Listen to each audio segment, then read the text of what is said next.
నమస్కారం ETV news కి స్వాగతం ముందుగా ముఖ్యాంశాలు పేదలకు కార్పొరేట్ స్థాయి వైద్యమే ఏపీ సర్కార్ ధ్యేయమన్న చంద్రబాబు విశాఖలో ఈఎస్ఐ కి శంకుస్థాపన విమ్స్ ప్రారంభం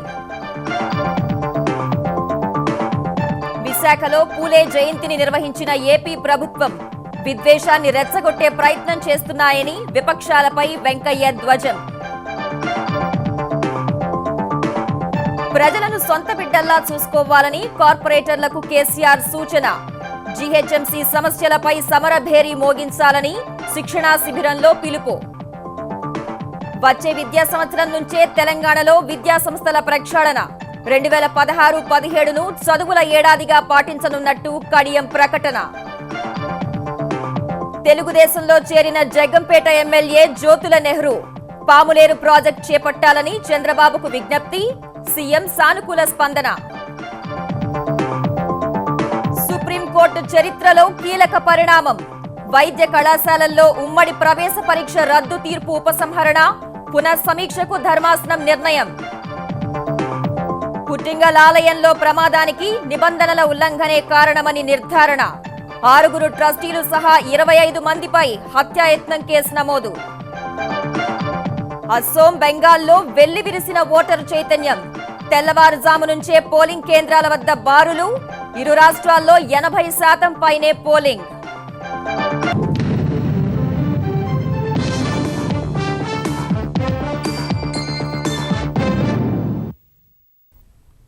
ఆంధ్రప్రదేశ్లో పేదలకు కార్పొరేట్ స్థాయి వైద్య సేవలు అందించడమే లక్ష్యంగా ప్రభుత్వం పనిచేస్తోందని ముఖ్యమంత్రి చంద్రబాబు స్పష్టం చేశారు Visakha institute of medical sciences VIMS ను సూపర్ స్పెషాలిటీ ఆసుపత్రిగా మార్చడం సహా విశాఖను హెల్త్ సిటీగా తీర్చిదిద్దేందుకు అన్ని రకాలుగా కృషి చేస్తున్నట్లు జ్యోతిరావు పూలే 190వ జయంతి వేడుకల్లో వివరించారు ఆయన స్ఫూర్తితో వెనుకబడిన వర్గాల అభ్యున్నతికి తమ ప్రభుత్వం కృషి చేస్తోందన్న చంద్రబాబు జూన్ నుంచి ఎస్సీ ఎస్టీ బీసీ విద్యార్థులకు ప్రతి నెల ఉపకార వేతనాలు అందిస్తామని హామీ ఇచ్చారు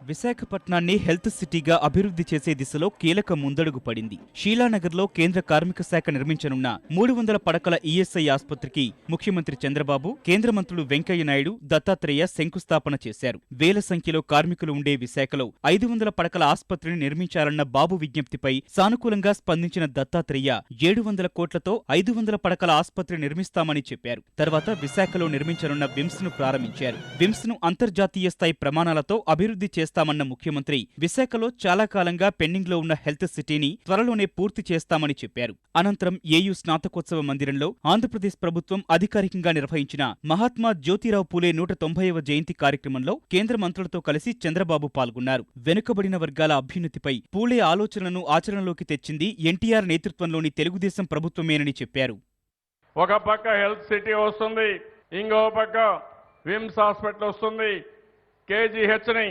బాగు చేస్తాం ఇంకో పక్క ఈఎస్ఐ 500 పడకల ఆసుపత్రి వస్తుంది ఇంకా ఎవరైనా ప్రైవేట్ హాస్పిటల్స్ లో వస్తే పూర్తిగా ప్రోత్సహిస్తాం జూన్ నుంచి బీసీ విద్యార్థులకు కానీ ఎస్సీ విద్యార్థులకు కానీ ఎస్టీ విద్యార్థులకు కానీ నెలవారీగా స్కాలర్షిప్ ఇచ్చే బాధ్యత నేరుగా వాళ్ళ అకౌంట్కి వేసే బాధ్యత ఈ ప్రభుత్వం తీసుకుంటాం వెనుకబడిన వర్గాల కోసం అహర్నిశలు పోరాడిన మహావ్యక్తి జ్యోతిరావు పూలే అని చెప్పిన కేంద్ర మంత్రి వెంకయ్య ప్రస్తుతం కులాలు మతాల మధ్య విద్వేషాలు రెచ్చగొట్టేందుకు విపక్షాలు యత్నిస్తున్నాయని ఆరోపించారు కులము గాని లేదా లింగభేదం గాని ఎలాంటి పరిస్థితులు ఉండకూడదు అందరికీ సమాన అవకాశాలు కల్పించాల్సిన అవసరం ఉంది ఆ విధంగా మనం ముందుకు వెళ్లాల్సి ఉంది అయితే ఎవరినో కించపరిచి అవమానపరిచి వాళ్ళని అపఖ్యాతి పాలు చేసే ప్రయత్నం ఎవరు కూడా చేయకూడదు మన మహాత్మా పూలే మనకు చూపించిన మార్గం ఏతుందో అది అత్యుత్తమైన మార్గం మహాత్మా అంటే మహత్యం కలిగిన వాడని మహత్యం అంటే మంత్రాలు కాదు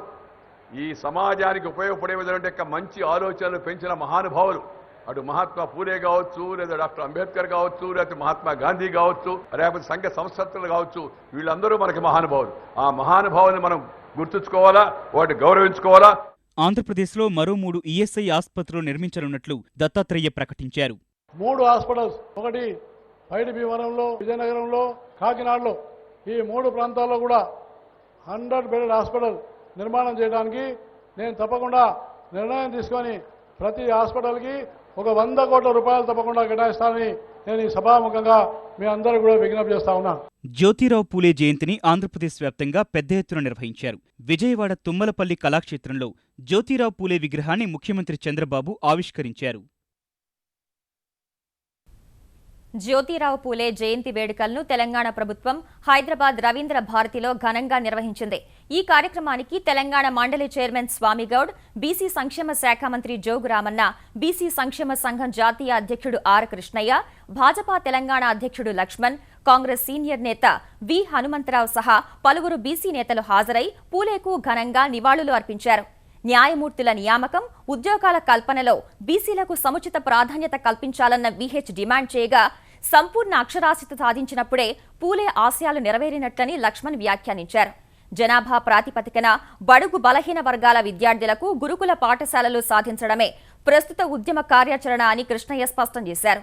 నేతలు ప్రస్తావించిన సమస్యల పరిష్కారానికి కృషి చేస్తానన్న మంత్రి జోగురామన్న అంబేద్కర్ కు స్మారకంగా 125 అడుగుల భారీ విగ్రహాన్ని నిర్మించ తలపెట్టిన ప్రభుత్వం జ్యోతిబాపూలే విగ్రహం ఏర్పాటుకు కూడా చర్యలు తీసుకుంటుందని వెల్లడించారు.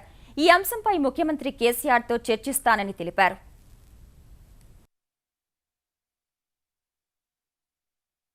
ఈరోజు తెలంగాణలో మరి 36% నిరక్షరాస్యులు ఉన్నారంటే ఈ నిరక్షరాస్యుల్లో అత్యధిక సంఖ్య ఈరోజు బలహీన వర్గాలు, బడుగు వర్గాలు కనీస విద్యకు నోచుకోకుండా ఉన్నారంటే మరి మహాత్మా జ్యోతిరావు పూలే యొక్క భావజాలాన్ని గ్రామ గ్రామాలకు తీసుకెళ్లి 100% అక్షరస్సులు అయితే గానీ ఈ తెలంగాణ బాగుపడదు. మైనార్టీలకు ఏ విధంగా అయితే వాళ్ళ జనాభా ప్రకారం ఇచ్చినో బీసీలకు కూడా రెసిడెన్షియల్ పాఠశాలలు ఇస్తే మా పిల్లలందరూ చదువుకొని డాక్టర్లు అవుతారు, ఇంజనీర్లు అవుతారు, కలెక్టర్లు అవుతారు, ఏది కాకపోతే లీడర్లు అన్న అవుతారు ఆఖరుకు. కాబట్టి రెసిడెన్షియల్ పాఠశాలలు అనేది మా ఉద్యమ ఎజెండాలో నంబర్ 1 ఉంది. ఇప్పుడు బాబాసాహెబ్ అంబేద్కర్ గారి యొక్క 125 అడుగులతో ఏతున్నదో మరి ఇలా పెద్దలు వారి గురువు కాబట్టి మరి వారి దగ్గర ఉంటేనే అదే ప్రదేశం ఉంటే బాగుంటుందని చెప్పి తీసుకోవడం జరిగింది. తప్పకుండా 125, 126 విషయం వారి దృష్టికి తీసుకుపోతాం. తప్పకుండా చేయవలసిన అవసరం ఉంది. ఇవాళ బీసీ కమిషన్ లేకపోవడం వల్ల కూడా పెండింగ్ లో ఉన్న సమస్య ఉంది. తప్పకుండా అది ముఖ్యమంత్రి గారి దగ్గర ఫైల్ ఉంది. మరి బీసీ కమిషన్ కూడా తొందరలోనే ఏర్పాటు చేస్తామని చెప్పి నేను ఈ సందర్భంగా మనవి చేసుకుంటూ, ఎన్నుకున్న ప్రజల్ని సొంత బిడ్డలుగా ఆదరించాల్సిన బాధ్యత ప్రతి నాయకుడిపై ఉంటుందని ముఖ్యమంత్రి చంద్రశేఖరరావు స్పష్టం చేశారు. నూతనంగా ఎన్నికైన కార్పొరేటర్ల శిక్షణా శిబిరాన్ని ప్రగతి రిసార్ట్స్ లో ప్రారంభించిన ఆయన కేవలం సొంత డివిజన్కే పరిమితం కాకుండా నగరాభివృద్ధిలో భాగస్వామ్యం కావాలని కోరారు. కలిసికట్టుగా పనిచేస్తే హైదరాబాద్ ను విశ్వనగరంగా మలచడం పెద్ద కష్టం కాబోదన్న కేసీఆర్ చెట్లను నాటి 90% వాటిని సంరక్షించే డివిజన్లకు ₹1 కోటి ప్రత్యేక గ్రాంట్ మంజూరు చేస్తానని ప్రకటించారు. తెరాసకు అధికారం అప్పగించిన ప్రజల నమ్మకాన్ని నిలబెట్టుకోవాలని కార్పొరేటర్లకు ముఖ్యమంత్రి చంద్రశేఖరరావు స్పష్టం చేశారు. హైదరాబాద్ శివారు ప్రగతి రిసార్ట్స్ లో కార్పొరేటర్ల 3 రోజుల శిక్షణా శిబిరం ప్రారంభించిన కేసీఆర్ భవిష్యత్ తరాల అవసరాలు తీర్చేలా హైదరాబాద్ లో అభివృద్ధి కార్యక్రమాలు చేపట్టాలని ఉద్బోధించారు. మనం టీఆర్ఎస్ గా ఒక కొత్త పార్టీ, గతంలో కాంగ్రెస్ పార్టీ కంటే, మజ్లిస్ పార్టీ కంటే, తెలుగుదేశం పార్టీ కంటే భిన్నంగా ఏమైనా చేస్తారా, ఒక ప్రయత్నం చేద్దాం అని ప్రజలు మనకి అవకాశం కట్టబెట్టారు. గతంలో పనిచేసిన కార్పొరేటర్ల కంటే కూడా ఈరోజు మీ మీద ఎక్కువ బరువు బాధ్యత ఉంది అని చెప్పి మనవి చేస్తాం. ఎంతవరకు చెప్తారంటే కార్పొరేటర్ల గురించి జోక్స్, ఎవరైనా ఇల్లు కడుతున్నాడు ఆడ ట్రిప్పు లారీ ఇసుక పడ్డదంటే కార్పొరేటర్ కన్నా ముందు కార్పొరేటర్ మనుషులు ఆడికి పోతారు, డబ్బులు ఇవ్వాలి ఆయనకు. గా పేరుండన్న మనకు ప్రజలు గొప్పగా చూసేటువంటి పేరుండన్న.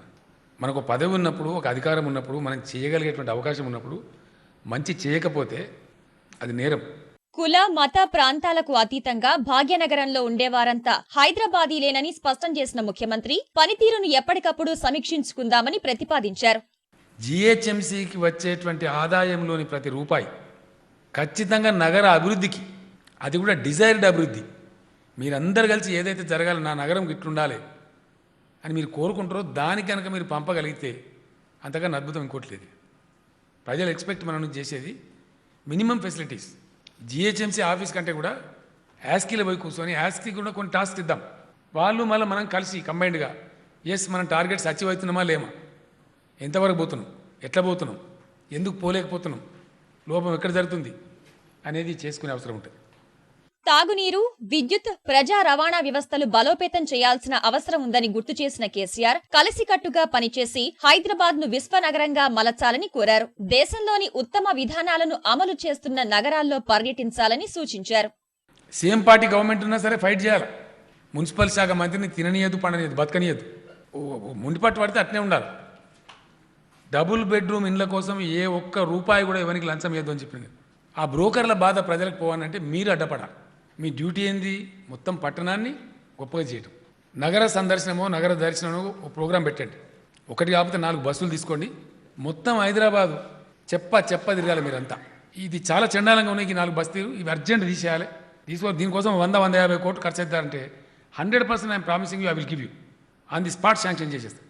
నేను కూడా మీకు ప్రామిస్ చేస్తా ఉన్నా, ఏ డివిజన్లో మొక్కలు బాగా పెట్టి 90% సర్వైవల్ 90% మొక్కలను కాపాడతారో ఆ డివిజన్కు ముఖ్యమంత్రి నిధి నుంచి 1 crore రూపీస్ స్పెషల్ గ్రాంట్ కూడా శాంక్షన్ చేస్తాను.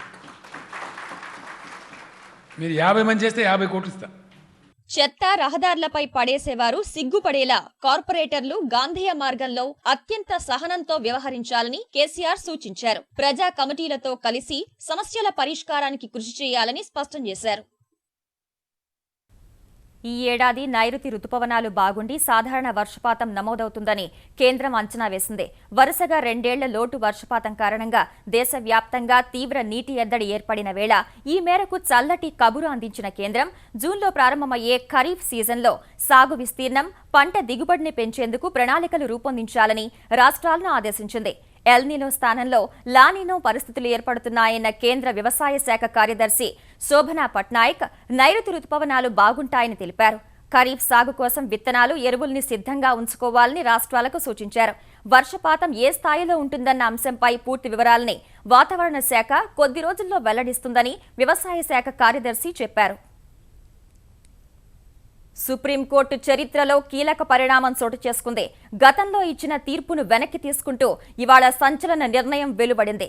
దేశంలోని అన్ని వైద్య కళాశాలల్లో ఎంబీబీఎస్, బీడీఎస్, ఇతర పీజీ కోర్సులకు ఉమ్మడి ప్రవేశ పరీక్షను రద్దు చేస్తూ గతంలో ఇచ్చిన వివాదాస్పద తీర్పును సుప్రీంకోర్టు రాజ్యాంగ ధర్మాసనం వెనక్కి తీసుకుంది. ఈ తీర్పును సమీక్షించాలంటూ దాఖలైన పిటిషన్లపై విచారణ చేపట్టిన జస్టిస్ ఏఆర్ దవే నేతృత్వంలోని 5 సభ్యుల ధర్మాసనం ఈ మేరకు తీర్పు వెల్లడించింది. 2013 జూలై 18న అప్పటి ప్రధాన న్యాయమూర్తి జస్టిస్ అల్తమాస్ కబీర్ నేతృత్వంలోని త్రిసభ్య ధర్మాసనం ప్రైవేట్ వైద్య కళాశాలలు సొంతంగా ప్రవేశ పరీక్ష నిర్వహించేందుకు వీలుగా ఇచ్చిన తీర్పు సభ్యుల మధ్య సరైన చర్చ జరగకుండానే వెలువడిందని రాజ్యాంగ ధర్మాసనం అభిప్రాయపడింది. జస్టిస్ అల్తమాస్ కబీర్ పదవీ విరమణ చేసే చివరి రోజు వెలువడిన అప్పటి తీర్పు ధర్మాసనంలోని 2 సభ్యుల అభిప్రాయాన్ని పరిగణనలోకి తీసుకుని వెల్లడించిందని పేర్కొంది.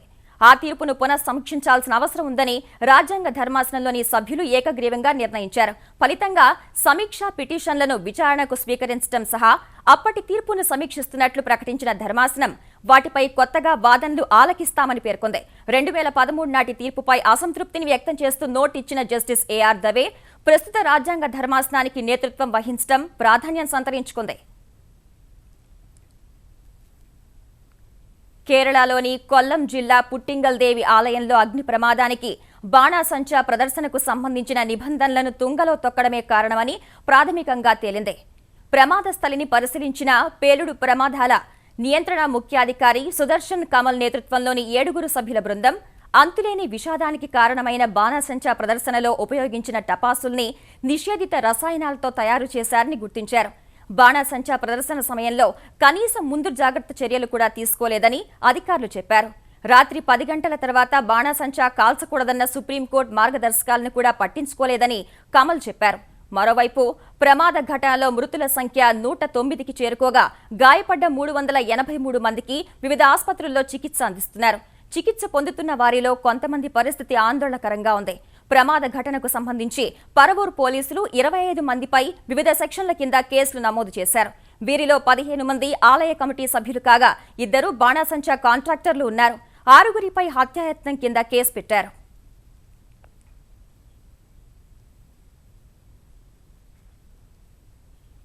ఈ విద్యా సంవత్సరం నుంచి తెలంగాణలోని విద్యా సంస్థలను దశల వారీగా ప్రక్షాళన చేస్తామని తెలంగాణ ఉప ముఖ్యమంత్రి కడియం శ్రీహరి తెలిపారు. హైదరాబాద్లో విద్యాశాఖ ఉన్నతాధికారులతో సమావేశమైన ఆయన 2016-17ను చదువుల సంవత్సరంగా ప్రకటిస్తున్నట్టు తెలిపారు. తెలంగాణలో విద్యా ప్రమాణాలు పెంచేందుకు ప్రతి అధికారి బాధ్యతగా వ్యవహరించాలన్న కడియం. ఈ విద్యా సంవత్సరం నుంచి డిగ్రీ మొదటి సంవత్సరం ప్రవేశాలు అంతర్జాలం ద్వారా నిర్వహిస్తామన్నారు.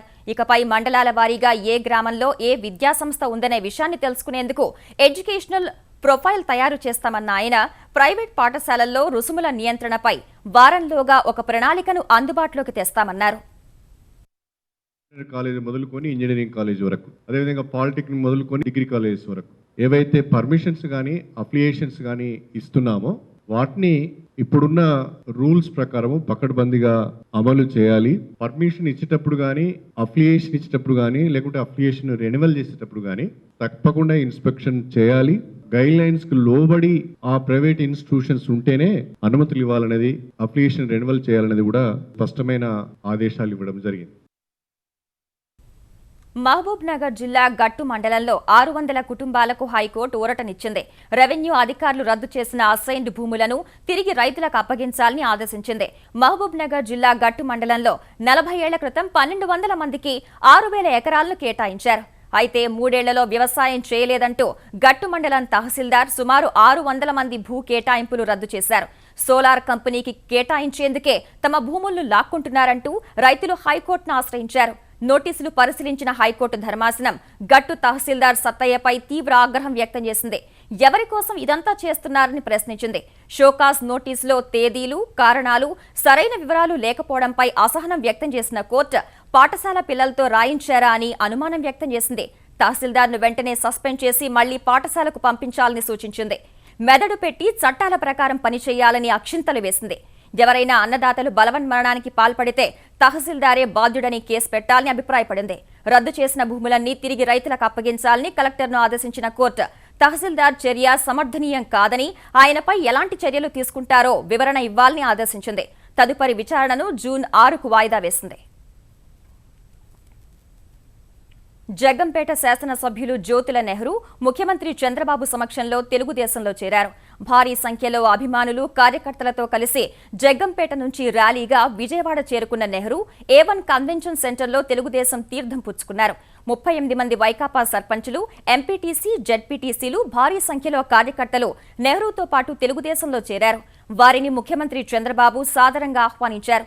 నియోజకవర్గ ప్రజలు నష్టపోరాదనే పార్టీ మారినట్లు తెలిపిన నెహ్రూ పాములేరు వద్ద చెక్ డ్యాం కట్టి సూరంపాలెం, భూపతిపాలెం, ఏలేరు ప్రాజెక్టుల ద్వారా తూర్పు గోదావరి జిల్లాలో 5 నియోజకవర్గాలకు నీరు అందించాలని కోరారు. ఇందుకు చంద్రబాబు సానుకూలంగా స్పందించారు.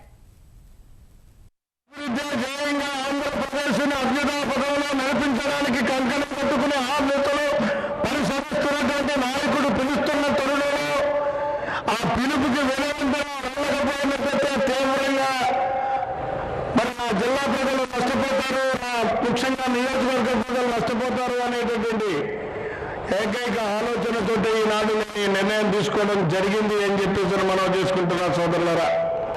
ఇప్పుడు చెప్పారు పాలమూరు నుంచి ఒక చెక్ డ్యాం కట్టి అక్కడ ప్రాంతంలో నీళ్ళు తీసుకొస్తాయి, భూపతిపాలనకు వస్తాయి, అక్కడ సూర్యపాలన పడుతుంది, అక్కడి నుంచి వస్తాయని ఇప్పుడే చెప్పారు. తప్పకుండా దీన్ని ఆదేశాలు ఇస్తున్నాం. మంత్రి ఇక్కడ ఉన్నారు, ఇన్వెస్టిగేషన్ ప్రారంభిస్తాం. ఏమాత్రం అవకాశం కాదు. నెహ్రూ గారు అన్ని స్టడీ చేసి చెప్పుంటాడు. ఇమ్మీడియట్ గా పని ప్రారంభించి కేంద్ర పర్మిషన్ తీసుకొచ్చి ఇది పూర్తి చేసే బాధ్యత ఈ ప్రభుత్వం తీసుకుంటాం. తెలంగాణలో రిజిస్ట్రేషన్ రుసుము ఆన్లైన్ ద్వారా చెల్లించేలా ప్రభుత్వం ఈ స్టాంప్ విధానాన్ని అమల్లోకి తెచ్చింది. సచివాలయంలో జరిగిన కార్యక్రమంలో ఆన్లైన్ విధానాన్ని ప్రారంభించిన తెలంగాణ ఉప ముఖ్యమంత్రి మహమూద్ అలీ దీని ద్వారా రుసుము చెల్లింపు ప్రక్రియ సులభతరం కావడం సహా తనిఖీలు కూడా ఆన్లైన్లోనే చేపడతారని వివరించారు. ఈ స్టాంప్ విధానం వల్ల ఎలాంటి అవకతవకలకు ఆస్కారం ఉండబోదని ఆయన స్పష్టం చేశారు. కరవు విలయతాండవం చేస్తున్నా కేసీఆర్ సర్కార్ పట్టించుకోవటం లేదని తెలంగాణ భాజపా అధ్యక్షుడు లక్ష్మణ్ ఆరోపించారు. తెలంగాణలో నెలకొన్న కరువు పరిస్థితులపై భాజపా నేతలు జిల్లాల్లో పర్యటించి రూపొందించిన నివేదికను గవర్నర్ నరసింహన్కు అందజేసిన ఆయన కరువుపై ముఖ్యమంత్రి, మంత్రులు కనీసం సమీక్ష జరపటం లేదని విమర్శించారు. సిద్దిపేట పురపాలక సంఘానికి జరిగిన ఎన్నికల్లో తెరాస విజయం సాధించింది. మొత్తం 34 వార్డులకు గాను 22 వార్డులను అధికార పక్షం తన ఖాతాలో వేసుకుంది. కాంగ్రెస్, భాజపా చెరో 2 స్థానాల్లో గెలుపొందగా ఎంఐఎం 1 స్థానంలో విజయం సాధించింది. 7 స్వతంత్ర అభ్యర్థులు గెలుపొందగా వారిలో తెరాస తిరుగుబాటు అభ్యర్థులే 6 ఉన్నారు. ఈ నెల 16న కౌన్సిలర్ల ప్రమాణ స్వీకారం, చైర్మన్, వైస్ చైర్మన్ ఎన్నిక నిర్వహించనున్నారు. సిద్దిపేట ప్రజలు తమపై పెట్టుకున్న నమ్మకాన్ని పూర్తిగా నిలబెట్టుకుంటామని తెలంగాణ సాగునీటి శాఖ మంత్రి హరీష్ రావు తెలిపారు. ముఖ్యమంత్రి కేసీఆర్ సూచనల మేరకే చైర్మన్, వైస్ చైర్మన్లను ఎన్నుకుంటామన్నారు. సముద్ర భద్రత, పన్నులకు సంబంధించిన సమాచార మార్పిడి సహా కీలక రంగాల్లో పరస్పర సహకారాన్ని మరింత పెంపొందించుకోవాలని భారత్, మాల్దీవులు నిర్ణయించాయి. ఈ మేరకు మాల్దీవుల అధ్యక్షుడు అబ్దుల్లా యామీన్ అబ్దుల్ గయూమ్ ఢిల్లీ పర్యటన సందర్భంగా 2 దేశాల మధ్య రక్షణ రంగంలో పరస్పర సహకారం సహా 6 ఒప్పందాలు కుదిరాయి.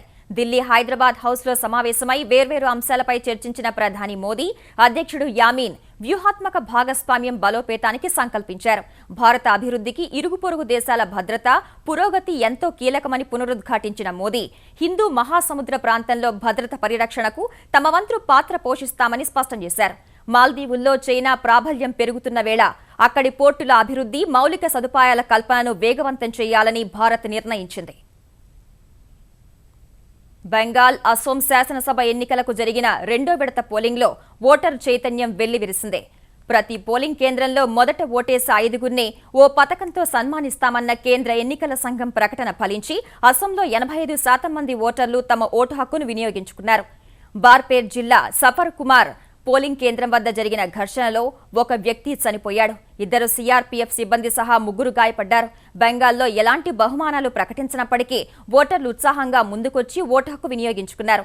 పశ్చిమ మిడ్నాపూర్, బంకురా, బుర్ద్వాన్ జిల్లాలోని 31 నియోజకవర్గాల్లో జరిగిన పోలింగ్లో 163 మంది అభ్యర్థుల భవితవ్యాన్ని ఈవీఎంలలో నిక్షిప్తం చేశారు. అసోం టిన్సుకియా జిల్లాలో ఘోర ప్రమాదం జరిగింది. పంగీరి పోలీస్ స్టేషన్పై దాడి చేసిన ఆందోళనకారులను చెదరగొట్టేందుకు పోలీసులు గాల్లోకి జరిపిన కాల్పులకు హైటెన్షన్ విద్యుత్ తీగలు తెగిపడి 11 మంది చనిపోయారు. మరో 20 మంది తీవ్రంగా గాయపడ్డారు. 3 రోజుల క్రితం పంగీరి ప్రాంతంలో జరిగిన జంట హత్య కేసులో అనుమానితులైన 5గురిని అదుపులోకి తీసుకోగా వారిని విడిచిపెట్టాలని వందల మంది పంగీరి పోలీస్ స్టేషన్పై కర్రలు, రాళ్లతో దాడికి దిగారు. ఆందోళనకారులను చెదరగొట్టడానికి పోలీసులు గాల్లోకి కాల్పులు జరపగా బుల్లెట్లు తగిలి పైనే ఉన్న హైటెన్షన్ విద్యుత్ తీగలు కింద పడ్డాయి. ఈ తీగలు తగిలి 9 మంది అక్కడికక్కడే చనిపోగా మరో 2 ఆసుపత్రుల్లో మృతి చెందారు. ఈ ఏడాది మంచి వర్షపాతం నమోదవుతుందనే అంచనాలతో స్టాక్ మార్కెట్లు లాభాల్లో ముగిశాయి. 348 పాయింట్లు పెరిగిన సెన్సెక్స్ మళ్లీ 25,000 పాయింట్లకు పైన ముగిసింది. ఈ ఉదయం 24,789 వద్ద ప్రారంభమైన సెన్సెక్స్ తొలుత అమ్మకాల ఒత్తిడికి లోనై 24,523 పాయింట్ల కనిష్ట స్థాయికి పతనమైంది. ఈ దశలో ఈ ఏడాది మంచి వర్షపాతం నమోదవుతుందని అంచనా వేస్తున్నట్లు కేంద్ర వ్యవసాయ శాఖ చేసిన ప్రకటన, ఐటీ సంస్థల 4వ త్రైమాసిక ఫలితాలు భారీగా నమోదవుతాయనే అంచనాలతో మదుపర్లు కొనుగోళ్లకు ఆసక్తి చూపారు. ఫలితంగా 25,049 పాయింట్ల గరిష్ట స్థాయిని తాకిన సూచీ చివరకు 25,022 వద్ద ముగిసింది. అటు జాతీయ స్టాక్ ఎక్స్చేంజ్ సూచీ నిఫ్టీ 116 పాయింట్లు వృద్ధి చెంది 7,671 వద్ద స్థిరపడింది. ఈటీవీ న్యూస్ సమాప్తం. నమస్కారం.